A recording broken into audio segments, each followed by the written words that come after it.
The first time Karen came stomping across my driveway, waving a clipboard like it was a sword, I honestly thought she was joking, because who in their right mind opens with, "Your bees are trespassing on my air?" The woman looked like she'd marched straight out of a sitcom, her hair helmet stiff, her sunglasses perched like judgment incarnate, and yet her tone was deadly serious.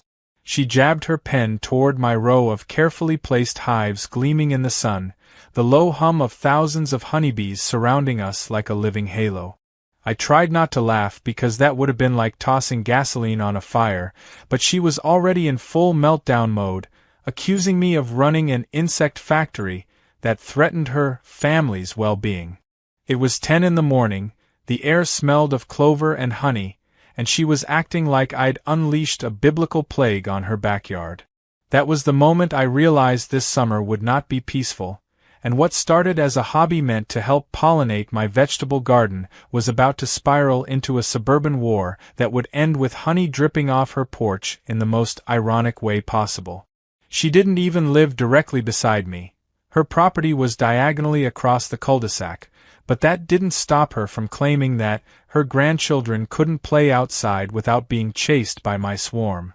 I glanced toward her perfectly trimmed lawn, not a single flower in sight, and wondered what exactly was attracting the bees there.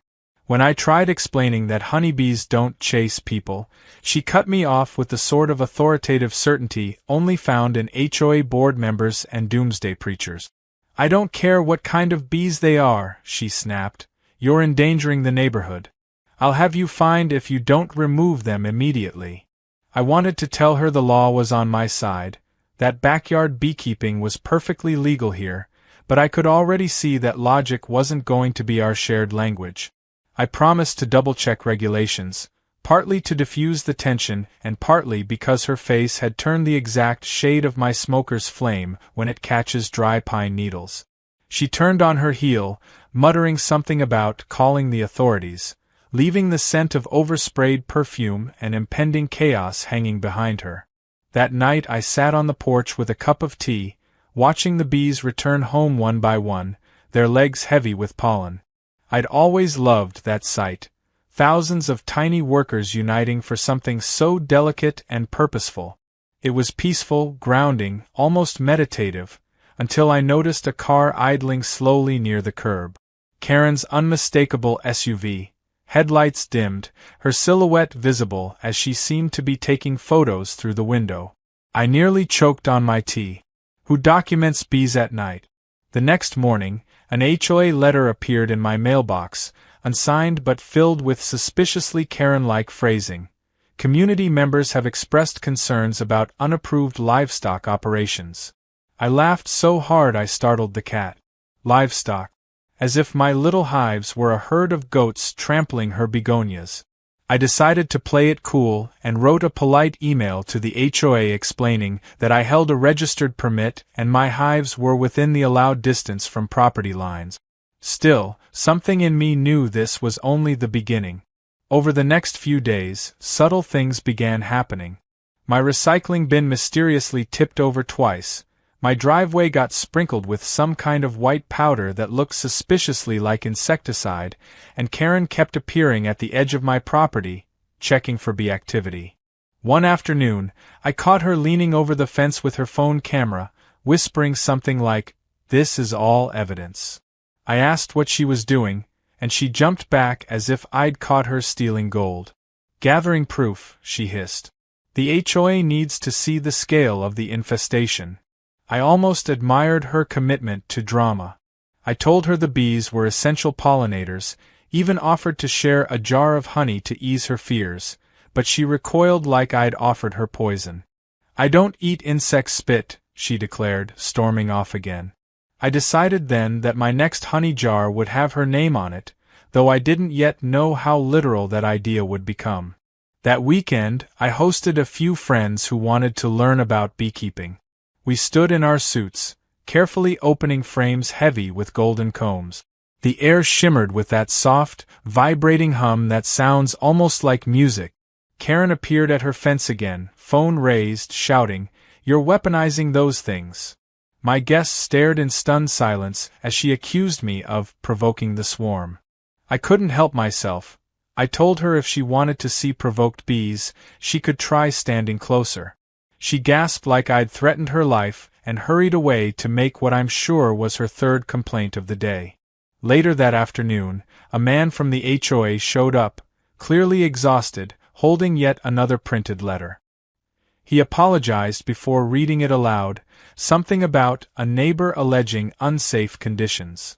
When he saw my setup, textbook-compliant hives, safety fencing, calm bees, he just sighed. "Look," he said quietly, "I shouldn't tell you this, but everyone knows who keeps filing these. Just document everything." The documentation started that night. I installed a motion sensor camera near the hives, not because I expected vandalism, but because I'd stopped underestimating Karen. 2 nights later, it recorded her walking along the fence line in slippers, shining a flashlight toward the boxes. She reached through the slats with a can of something aerosol and sprayed before scurrying off. The next morning, I checked and found the hives unharmed but sticky with residue. I didn't confront her then. Instead, I cleaned the boxes, moved the camera closer, and started plotting. If she wanted to make this a battle, she was underestimating the patience of someone who spends hours watching bees communicate by dance. What unsettled me most wasn't her hatred of the bees, but how much joy she seemed to take in the chaos. Every time the mail came, there was a new complaint. Noise, odor, unlicensed honey sales. One even accused me of attracting wild bears, though the nearest forest was miles away. It would have been laughable if it weren't so exhausting. But sometimes you reach that point where irritation flips into creativity, where you stop reacting and start designing your countermove. That's when the idea of the honey surprise first took shape, not as revenge, but as poetic equilibrium. I began preparing early. I labeled a few honey jars with cheeky tags like Neighborhood Blend and Karen's Favorite, just for my own amusement. I didn't know yet what I'd do with them, but the thought alone made the situation easier to bear. Meanwhile, Karen's obsession intensified. She began cornering neighbors at the mailbox, warning them about toxic honey contamination, showing them blurry zoomed-in photos of bees she'd taken from 30 feet away. One neighbor told me she claimed I'd genetically modified them to be aggressive. Another said she tried to start a petition to have all local hives removed. Each story made me shake my head, but somewhere inside, a spark of mischievous satisfaction grew. I knew the universe, or perhaps the bees themselves, would soon give her exactly what she'd been buzzing for. The turning point came the following Sunday, when I found her husband standing awkwardly by my fence, hands in his pockets. He apologized in the weary tone of a man who'd fought a losing battle for years. "She's allergic," he explained softly, "but it's more than that.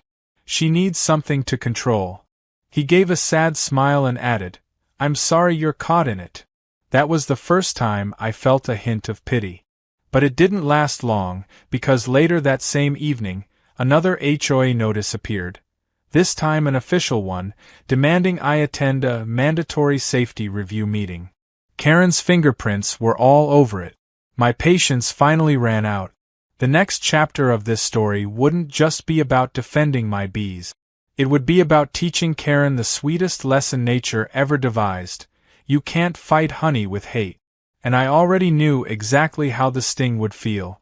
The HOA meeting was held in the clubhouse, that beige box of a building that looked like it was designed by someone allergic to personality.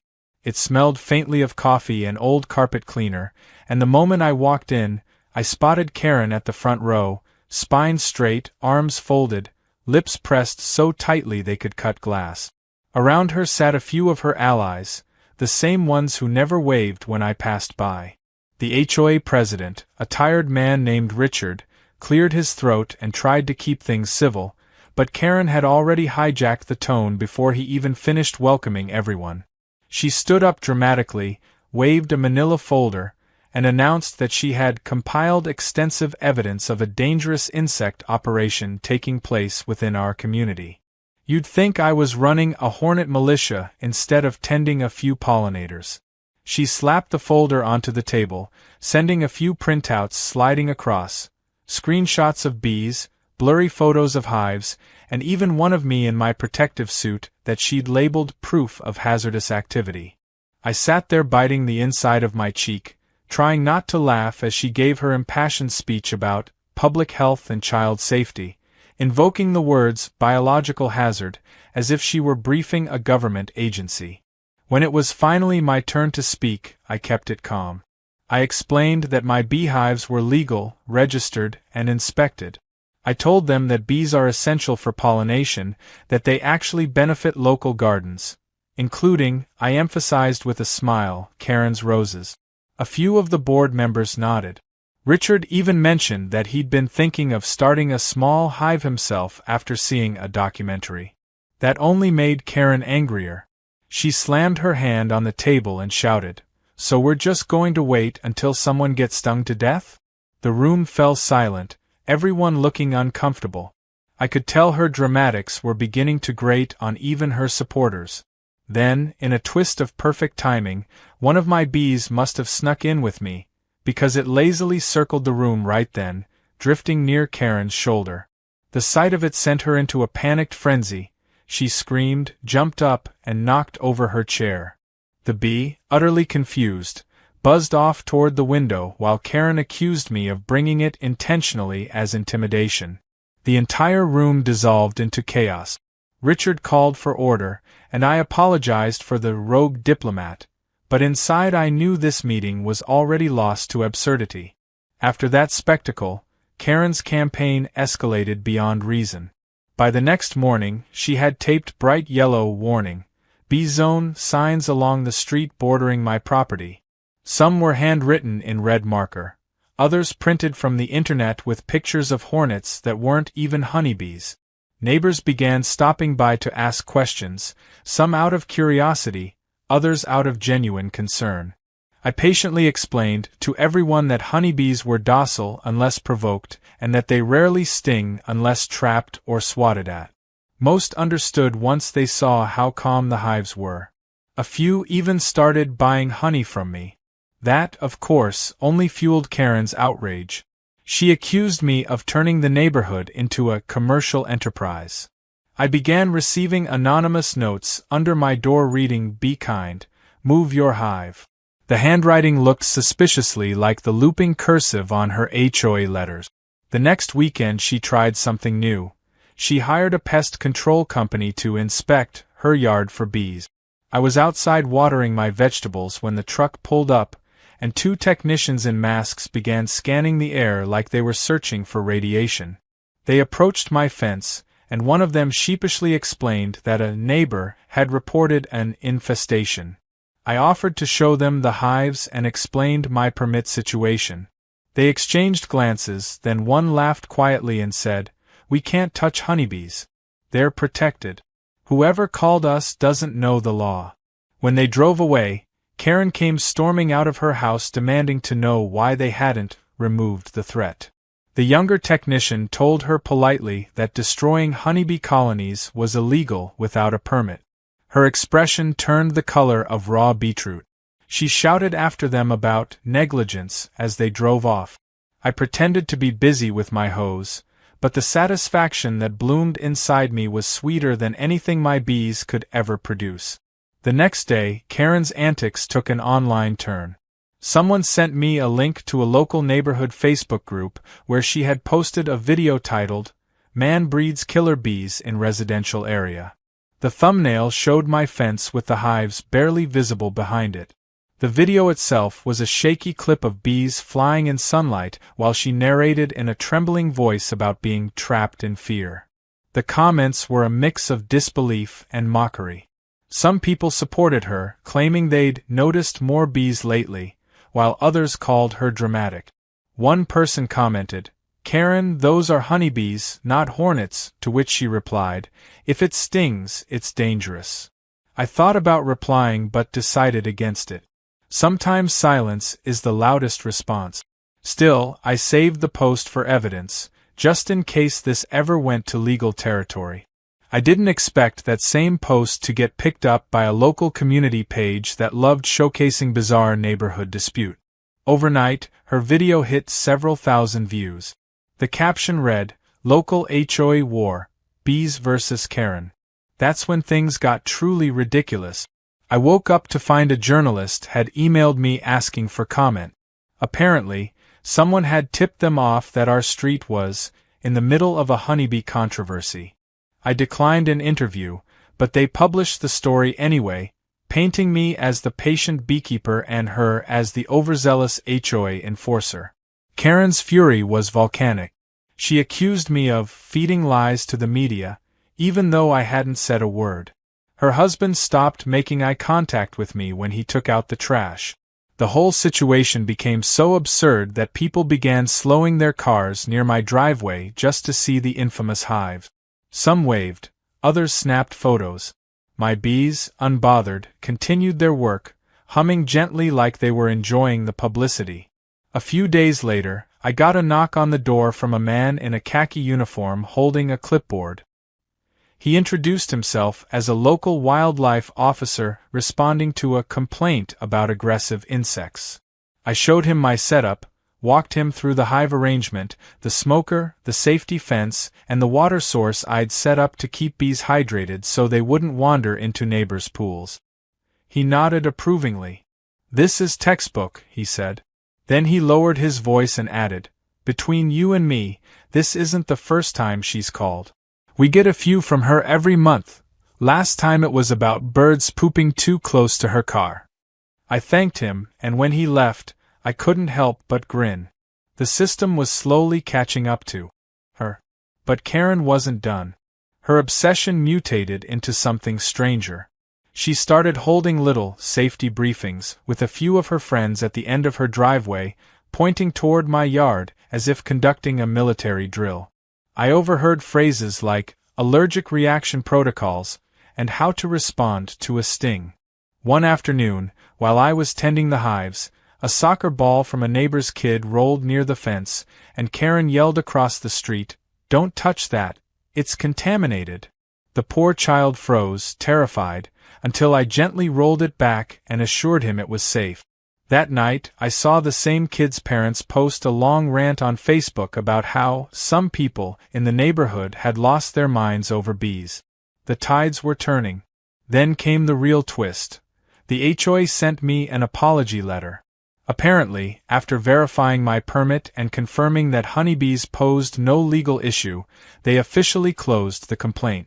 Karen must have received the same notice, because that evening she stood outside her mailbox for a solid 5 minutes, staring at the letter in disbelief. When she finally noticed me watching from my porch, she called out, "You think this is over? I'll find another way." I didn't answer.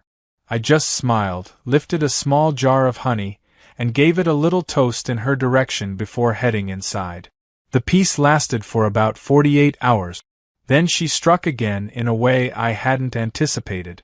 One morning, as I walked outside with my coffee, I found her crouched near the fence line with what looked like a net. She was trying to catch a bee. Not swat it, catch it. When I asked what she was doing, she jumped and yelled, "Collecting evidence for lab testing." I nearly dropped my mug. She claimed she wanted proof they were genetically altered hybrids. I asked how she planned to prove that, and she declared, "Science will reveal the truth."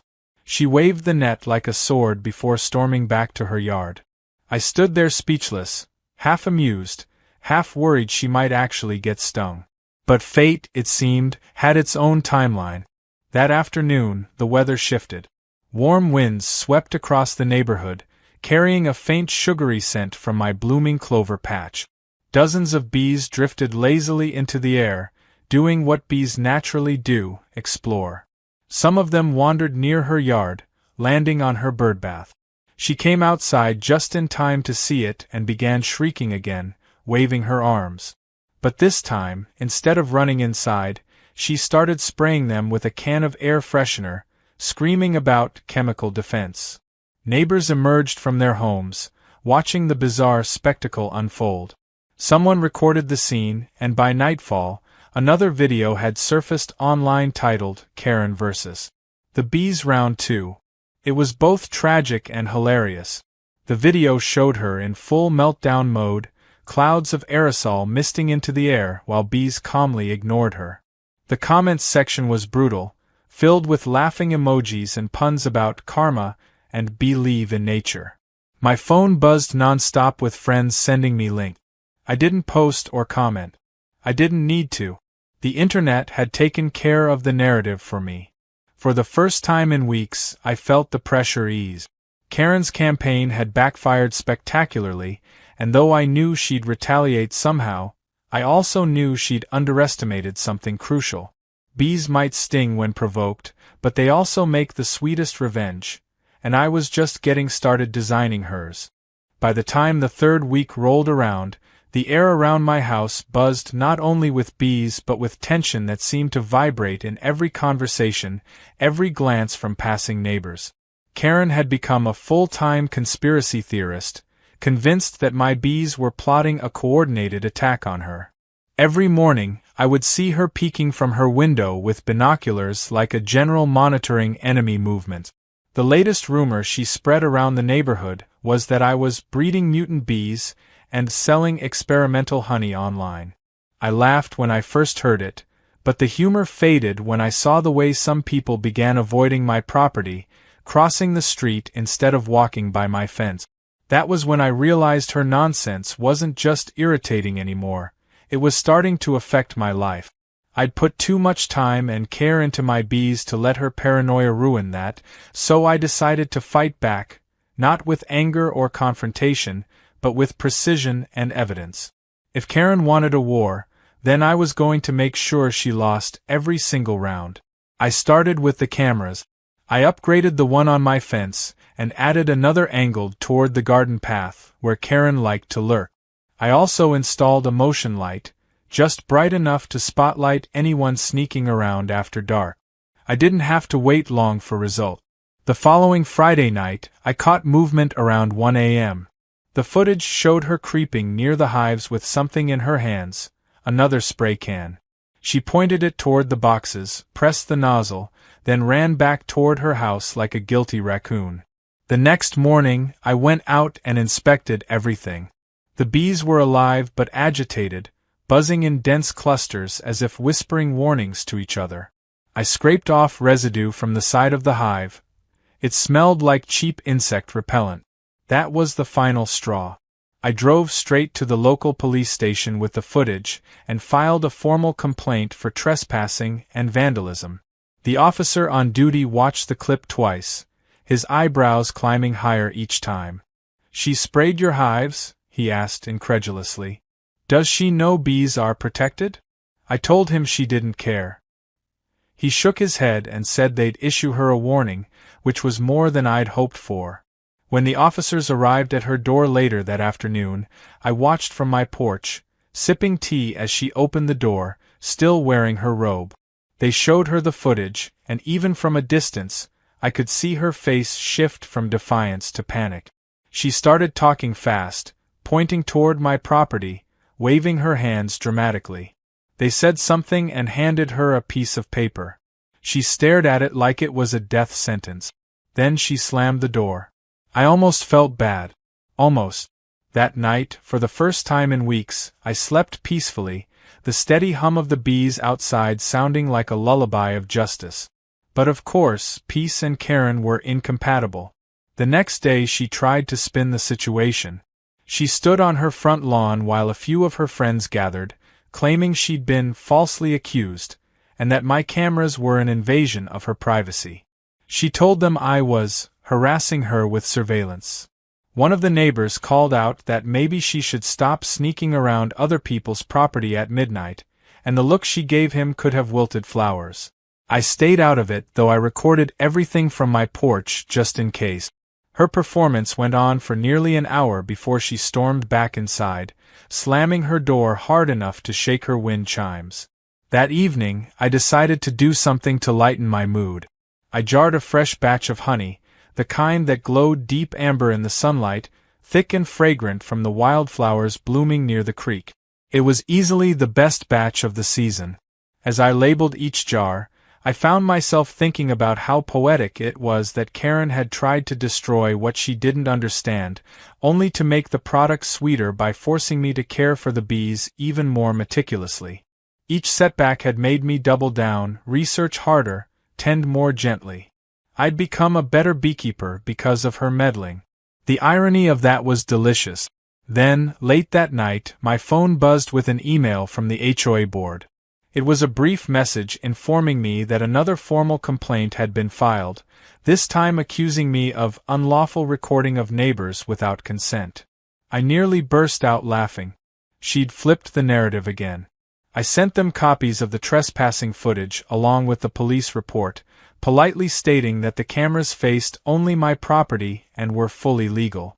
Richard, the HOA president, responded within an hour saying the board considered the matter resolved. He added a personal note at the end. Between us, I think she's wearing out her credibility fast. The next morning, I noticed something strange. My mailbox was full, stuffed with printouts of bee articles, old newspaper clippings about Africanized bees, even a pamphlet titled, "How to Protect Your Family from Stingers." I knew immediately who sent it. She must have stayed up all night assembling her paper attack. I tossed everything into recycling except one clipping, which had a highlighted sentence. Beekeepers must ensure their colonies do not pose a nuisance to nearby residents. I taped that to my fridge as a reminder of the absurdity of this battle. A few evenings later, I saw her out front again, this time speaking animatedly to a man I didn't recognize. He wore a pest control logo I hadn't seen before, some small local outfit that probably didn't know the law. I watched as they walked along her fence, gesturing toward my yard. He kept shaking his head, but she looked increasingly desperate. Finally, she pointed toward my hives and whispered something that made him step back as if she'd said the word lawsuit. They left soon after, and I thought that might be the end of it. But the next morning, I discovered something shocking. My fence had been tampered with. The top rail was loose, nails pulled out. Someone had tried to pry open the section closest to the hive. I checked the camera footage again, and though it was too dark to catch clear faces, I saw a shape leaning on the fence, fiddling with tools. It wasn't Karen this time. It was a man, possibly that same technician. I reported it again, and this time, the officer told me they'd add it to the growing file of incidents. The following weekend, my cousin Marcus came over to visit. He's one of those people who finds humor in everything, and when I told him the whole saga, he laughed so hard he nearly dropped his coffee. "Man, you've got your own reality show here," he said. "The Beekeeper and the Beast." He suggested I put up a large sign reading "Honey for sale, Karen special, double price." I was tempted. Instead, I told him I was planning something more subtle. "I'm going to teach her about consequences," I said. "Natural ones." He raised an eyebrow but didn't ask for details. He knew that look in my eyes meant I already had a plan brewing. The truth was, I didn't want revenge for revenge's sake. I wanted peace. But sometimes peace needs a little sting to make its point. I started formulating what I jokingly called Operation Honey Trap. It wasn't illegal, it wasn't cruel, but it would make her think twice before ever messing with my hives again. The first part involved baiting her curiosity. I left a few jars of honey on my porch table, labeled for HOA sampling. I knew she couldn't resist snooping. She watched everything I did. Sure enough, later that day, while I was inside, my motion alert pinged. The footage showed her sneaking up to the porch, glancing around, and then taking one jar. She tucked it under her arm and scurried away. I almost couldn't believe it had worked so fast. I smiled to myself because that jar wasn't ordinary. It contained honey infused with turmeric and calendula, perfectly edible but notorious for staining skin a vivid golden color if handled carelessly. I'd been experimenting with it as a natural dye for candles. Later that evening, as the sun dipped low, I sat outside pretending to read while keeping an eye on her house. The timing was almost cinematic. She came out onto her porch, gesturing wildly at her husband, her hands streaked in bright yellow. Even from across the street, I could see it glowing under the porch light. She looked like she'd bathed in liquid gold. He was trying not to laugh, which only enraged her more. I nearly fell out of my chair trying to hold back my laughter. The next morning, she marched across the street again, wearing gloves and a hat pulled low. She threw the empty jar onto my driveway and shouted, "What did you put in that?" I blinked innocently. "Honey," I said. "You took it, remember?" Her eyes narrowed. "You did this on purpose," she yelled. "You think this is funny?" I told her it wasn't my fault she helped herself to something that wasn't hers. "Maybe next time ask before borrowing," I said. She sputtered like a broken sprinkler before stomping away. By then, a few neighbors had come out to see what the commotion was about, and whispers followed her back to her door. That day changed something in the neighborhood dynamic. People started approaching me, quietly sharing their own stories about her. How she complained about the color of their flowers, the size of their mailboxes, even the way someone parked slightly crooked once. One older woman told me, "She just can't stand when other people are happy." It made sense. I realized this wasn't really about bees. It was about control. The hives were just a symbol of something she couldn't dictate. And that made the sweetness of my small victory even richer. That night, as I checked on the hives under the moonlight, the bees moved calmly, their rhythm steady and sure. I whispered softly to them, thanking them for staying strong despite the madness around us. For the first time, I felt like we were truly in sync, creatures of patience surrounded by chaos, creating something golden out of conflict. I didn't know what Karen would try next, but I did know one thing. She'd just gotten a taste of her own medicine, and like honey itself, it was going to stick. For a few days after the Golden Hands incident, the neighborhood was strangely quiet, like the whole cul-de-sac was holding its breath, waiting for Karen's next eruption. I half expected her to come storming over again with gloves up to her elbows demanding another apology, but she didn't. Instead, she went uncharacteristically silent, which was somehow more unsettling than her usual daily dramatics. I saw her curtains twitch occasionally as she peered out, probably plotting her next move. I thought maybe, just maybe, the lesson had sunk in, that she would finally accept defeat and move on, but Karen was not the kind of person who knew how to lose gracefully. Her silence was just the calm before the next wave of chaos, and when it came, it hit harder than I'd anticipated. It started one sunny morning when I found a notice taped to my door, printed in bold capital letters. Community Sanitation Review Notice. Below it was a handwritten note that read, "Bees cause mold, mildew, and potential disease. Immediate action required." There was no signature, but the looping handwriting gave her away instantly. I laughed out loud, ripped it off the door, and tossed it in the bin, but within hours, my phone buzzed with a message from Richard, the HOA president. Apparently, Karen had demanded an emergency HOA inspection of my property, claiming the honey production process was unsanitary. He sounded apologetic, saying they had to follow procedure. I told him I had nothing to hide and invited them over whenever they wanted. 2 days later, they came. Richard, 2 other board members, and to my utter lack of surprise, Karen, dressed in oversized sunglasses and a wide hat like she was investigating a crime scene. She stayed a good 10 feet back the entire time, clutching a notebook and muttering things under her breath. I walked them through my setup, showing how clean the hives were, the storage process, the sealed jars, the spotless equipment. Richard even remarked that everything looked professional and well-maintained. Karen's jaw tightened. She scribbled furiously, whispering things like biased inspection and conflict of interest. When they left, she lingered behind, staring at the hives as if they'd personally insulted her. That weekend was the annual neighborhood fair, an event I'd almost forgotten about amid all the chaos. It was held every spring at the park near the lake, a cheerful affair with food stalls, kids' games, and local craft. I usually skipped it, but this time I decided to attend. I figured a table selling my honey could both lighten the mood and remind everyone that the bees weren't the villains Karen had painted them to be. So I set up a small booth with neatly arranged jars of different sizes, each labeled with the name of the flower blend: wildflower, clover, lavender. The honey gleamed under the sunlight, golden and rich, and soon people began to gather. They sampled it, complimented the flavor, asked about the process. I saw smiles, genuine curiosity, and for once I felt proud rather than defensive. But of course, the universe wasn't going to let me enjoy that peace for long.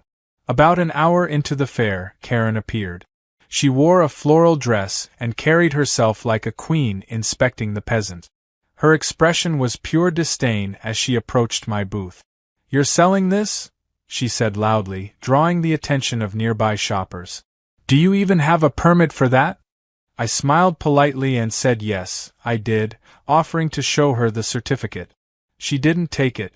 Instead, she picked up one of the sample jars and squinted at it like she was analyzing radioactive waste. "Unregulated food products are dangerous," she declared, turning toward the crowd. "You people are eating insect spit." A few onlookers chuckled, others rolled their eyes, but Karen wasn't done. "These bees have been terrorizing our neighborhood for months," she continued. "I've personally witnessed swarms attacking people." That was too much for one of the moms nearby, who laughed and said, "The only swarm I saw was at your Facebook page." Laughter rippled through the small crowd. Karen's face flushed crimson. Trying to regain control, she grabbed one of the display jars and announced she was taking it as evidence. Before I could say a word, she unscrewed the lid, stuck her finger in, and tasted it. For a brief second, she seemed almost triumphant, until realization dawned on her face. I hadn't planned it, but that jar happened to be part of the same experimental turmeric-infused batch she'd stolen from before.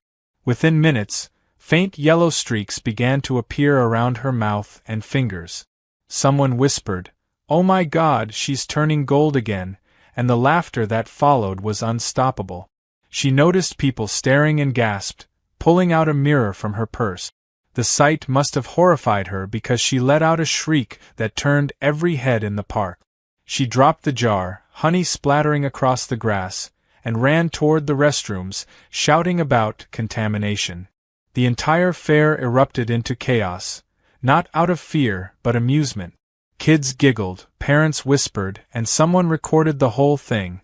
By evening, the video was online under the title "Karen and the Golden Touch." When I got home, I should have felt guilty, but I didn't. I hadn't set her up this time, she'd done it to herself again. Still, I couldn't help but laugh at the absurdity of it all. The comments under the video were brutal, a mix of puns and jokes about sweet karma. By the next morning, the clip had thousands of views, and my honey booth had become an accidental hit. Orders poured in through the local community page, and people stopped by asking for the magical honey. Karen, on the other hand, went into hiding. Her blinds stayed closed for 3 straight days, and the only sign of life was her husband watering plants while pretending not to exist. I almost thought the saga was over. But if there's one thing I'd learned, it's that Karen never stops when she's embarrassed. She only regroups. A week later, an official-looking envelope arrived in my mailbox. It was from a local attorney representing an aggrieved resident who claimed to have suffered reputational and emotional damage due to malicious honey contamination. I laughed so hard I nearly spilled coffee on it. I called the attorney, who sounded tired and mildly amused. "Off the record," he said, "this isn't the first time she's done this sort of thing. Don't worry, she doesn't have a case." He advised me to ignore it.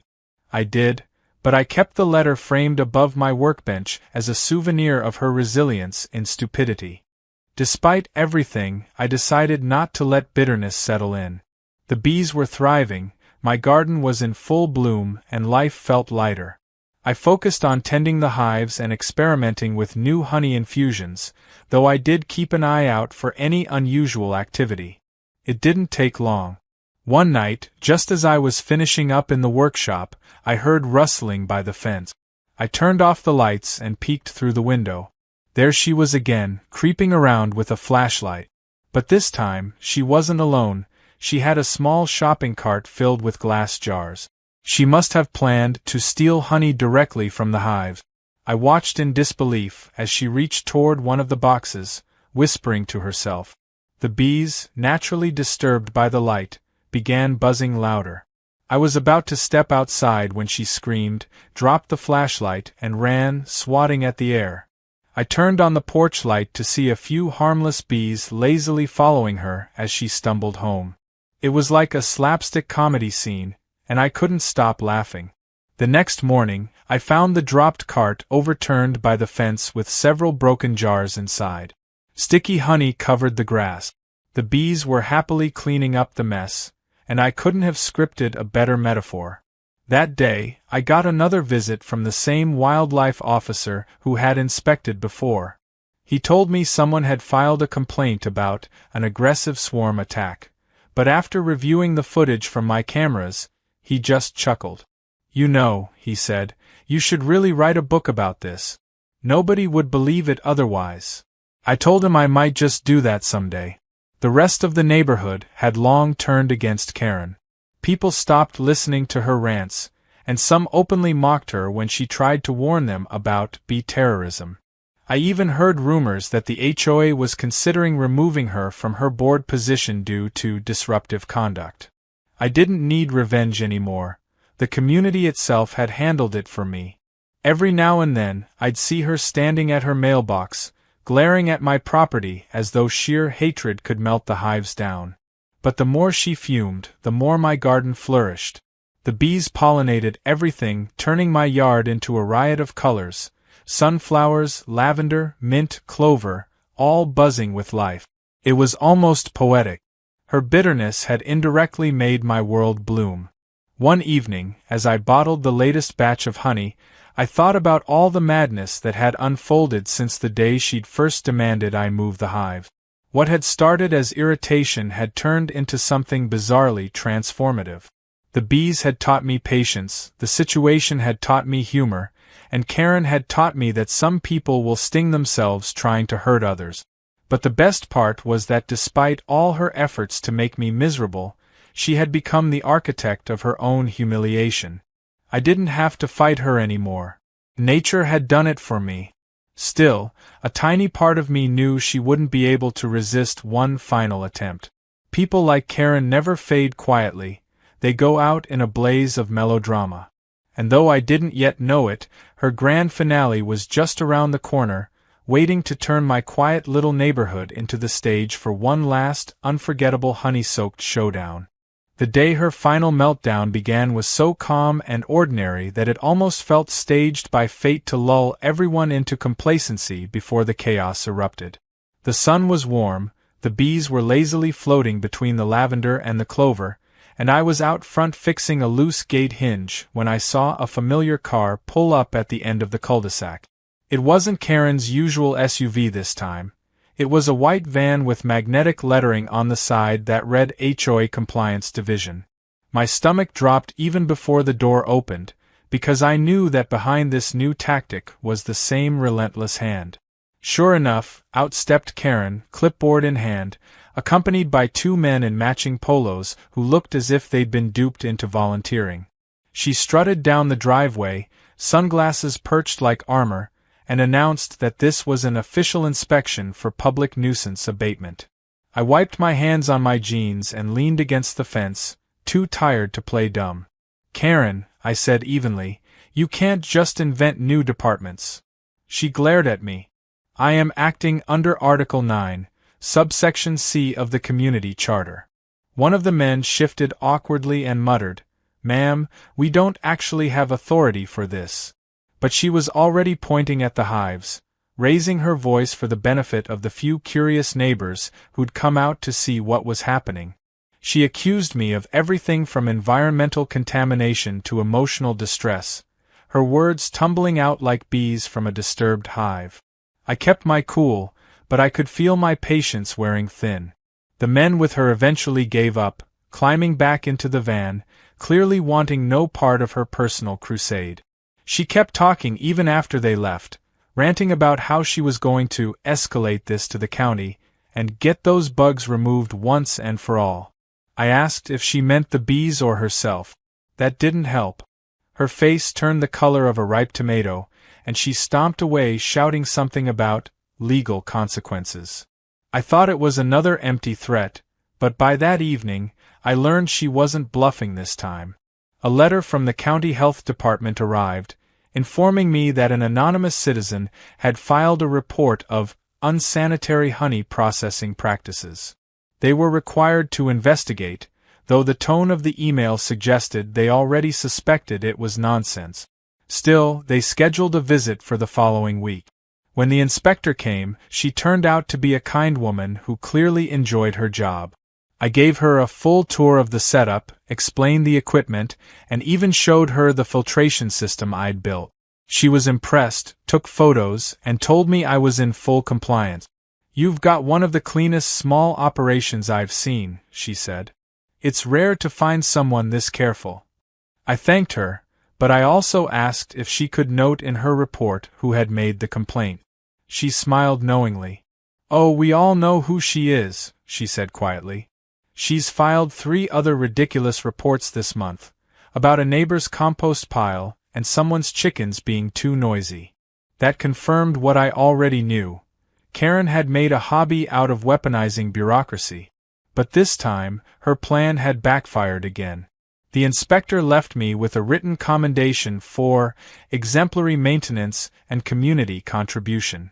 I pinned that certificate right on my front gate where she could see it every time she drove by. When she spotted it, I swear I could hear her scream even with the windows closed. Within hours, she was back at it, pacing along her lawn while talking loudly on the phone, gesturing toward my house as if narrating a horror story. A few minutes later, she set up a sign at the edge of her driveway that said, "Warning, contaminated honey, report all incidents." I stood on my porch, arms crossed, watching her hammer the post into the ground with grim determination. A group of kids on bikes stopped to read it and burst out laughing. She told them to respect authority, which only made them pedal away faster, still giggling. That sign stood there for 2 days before someone tore it down during the night. I never found out who did it, but I had my suspicions. The neighborhood was tired of her nonsense, and her army of allies had dwindled to none. Then came the HOA meeting that would become legend in our little community. I hadn't planned to attend, but Richard called me personally, saying it might be worth showing up this time. When I arrived, the room was packed, the tension so thick you could feel it. Karen sat in her usual spot, surrounded by a fortress of binders, documents, and printouts.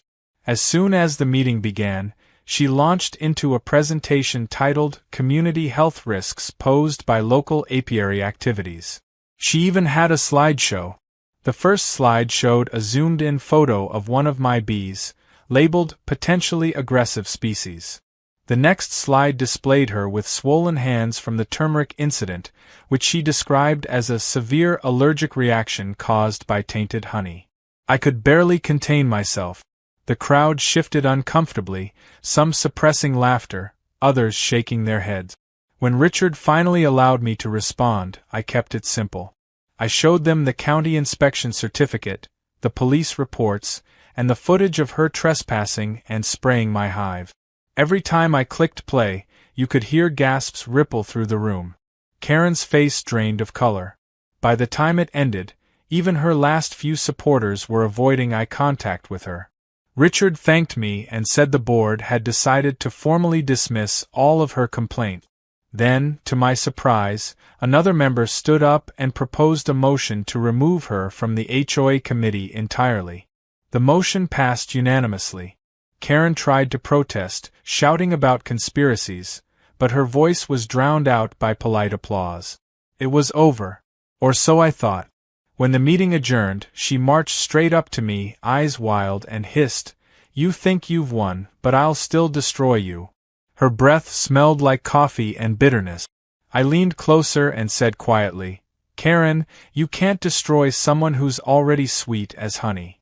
That line might have been too much, but I couldn't resist. She stormed out, slamming the door behind her so hard that one of her binders fell and scattered papers across the floor. For a brief moment, life returned to normal.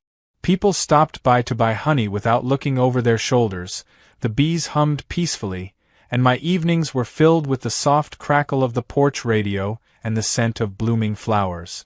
I began to think maybe she had finally given up. Then, one evening near sunset, I noticed something odd. A small delivery truck was parked in front of her house, and 2 workers were unloading crates labeled chemical supplies. I couldn't see what was inside, but the words made me uneasy. The next day, I noticed a strange smell drifting from her backyard, sharp and sour, like a mix of vinegar and ammonia. I didn't want to jump to conclusions, but my gut told me she was up to something reckless again. 2 nights later, my suspicion was confirmed. I woke to the sound of glass breaking and frantic buzzing. When I rushed outside, I saw her silhouetted by the moonlight, standing by the fence with a garden sprayer in her hand. She was spraying something directly at the hive. The bees had erupted in defense, swirling around her like a storm cloud. She screamed, dropped the sprayer, and bolted, tripping over her own feet as she ran toward her porch, swatting wildly at the air. I ran to check the hives, but thankfully, most of the bees had returned quickly, unharmed. The next morning, I called the police again, and this time, they didn't just warn her. They cited her for trespassing and endangerment of protected species. Word spread fast. By afternoon, everyone knew what had happened. Neighbors gathered in small clusters, whispering and shaking their heads. Even people who'd never spoken to me before came by to offer support. Someone printed flyers promoting my honey with the slogan, "Support local bees. Say no to drama." The neighborhood that once divided over her gossip now united in laughter. Her humiliation was complete, but I still wasn't finished. I decided it was time for one final act. Not revenge, but a little poetic closure.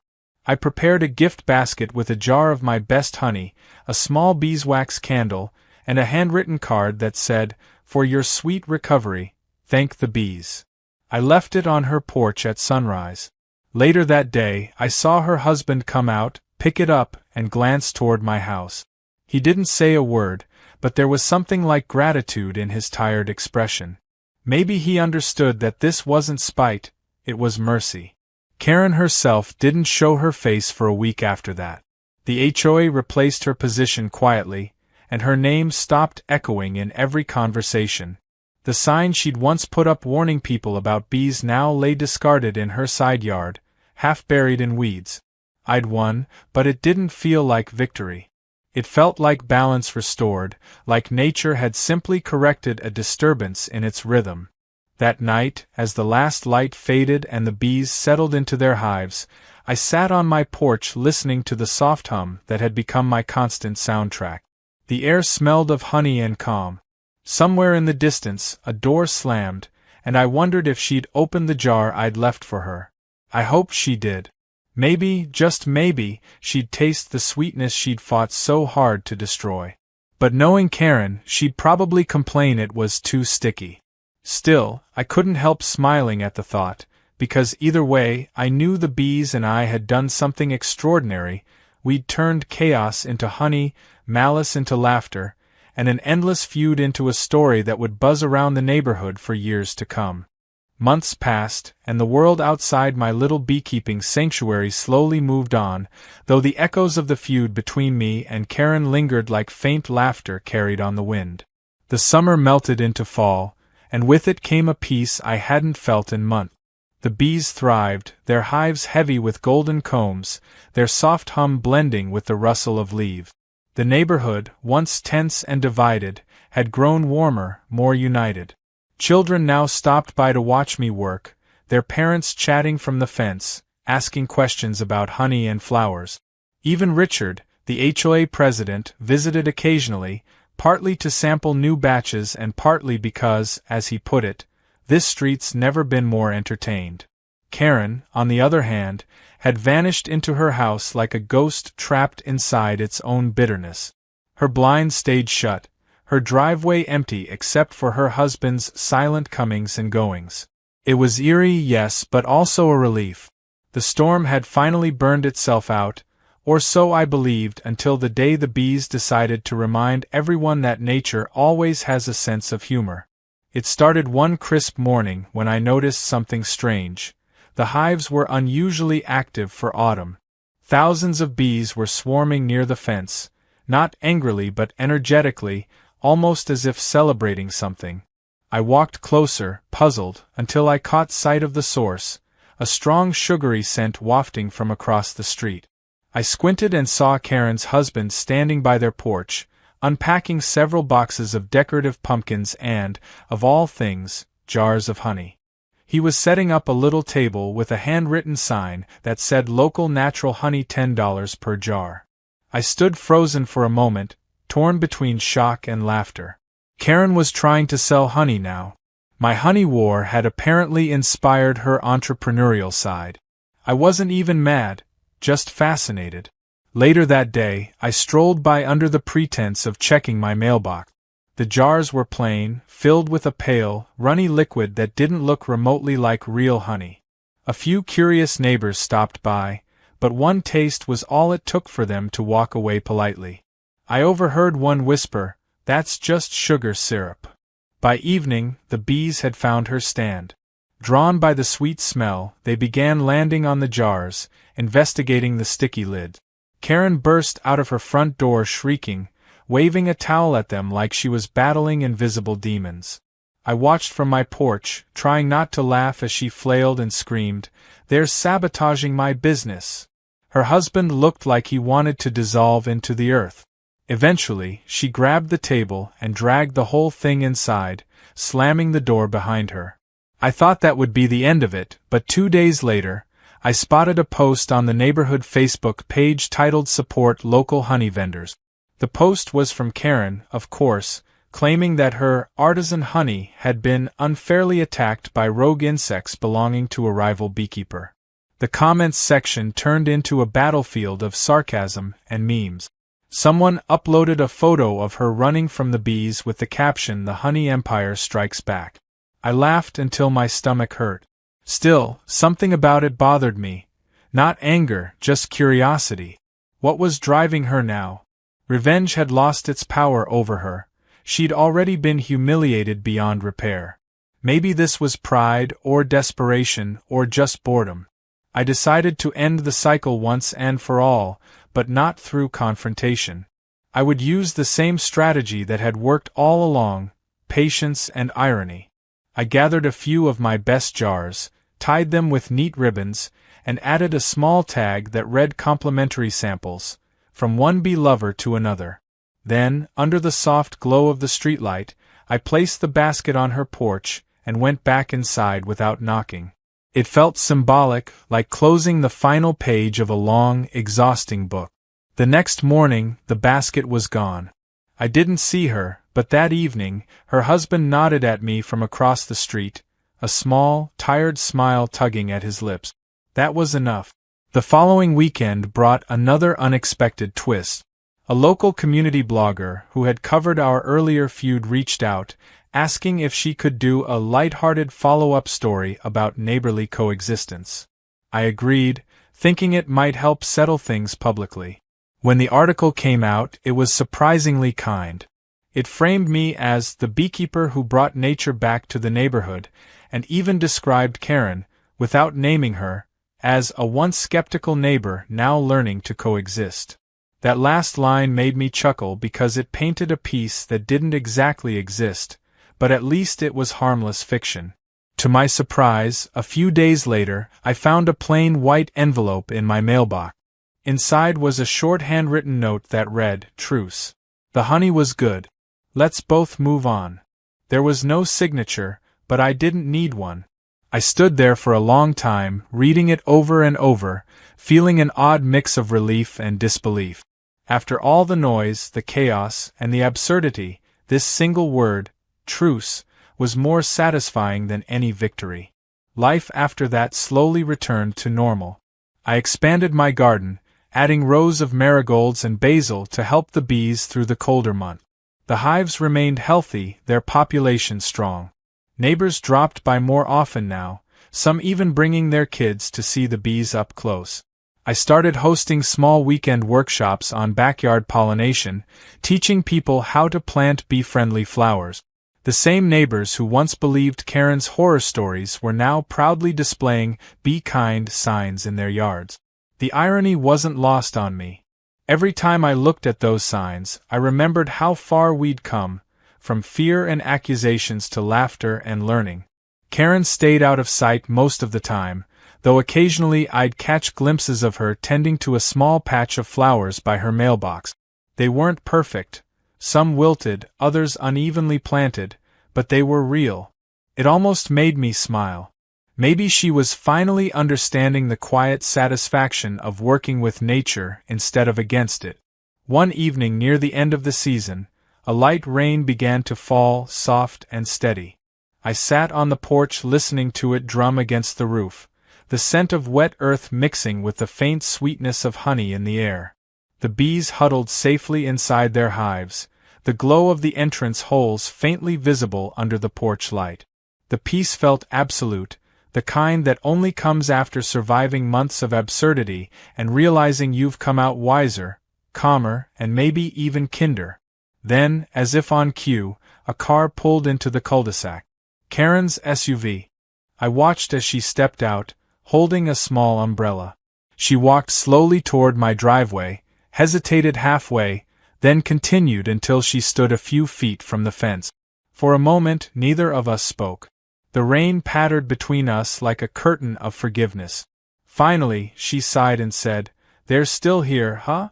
I nodded. "Still here. Still working." She looked at the hives for a long moment, then said, "You were right. The flowers in my yard actually started growing better." Her voice was quieter, stripped of its usual sharpness. "I guess the bees helped." I smiled and told her they help everyone eventually, even the people who don't deserve it at first. She didn't argue. She just nodded, murmured a soft "thank you," and walked back to her car. When she drove away, I sat there for a long while, letting the moment settle. It wasn't dramatic or emotional or even particularly memorable to anyone but me, yet it felt like the perfect ending. No apologies, no revenge, just quiet acknowledgement that peace had returned. The next morning, I found a single jar of honey on my porch. The same kind of plain jar she had once tried to sell, this time filled with what looked like the real thing. There was a note taped to it that simply read, "For the bees." I placed it on the windowsill and left it there, unopened, as a reminder of how even the sourest conflicts can ferment into something unexpectedly sweet if given enough time. As the days grew shorter and winter crept in, I prepared the hives for the cold. I wrapped them carefully, made sure they had enough food stores, and whispered a quiet thank you before closing the lid. The bees would sleep through the cold months, and so would the feud that had consumed so much of my life.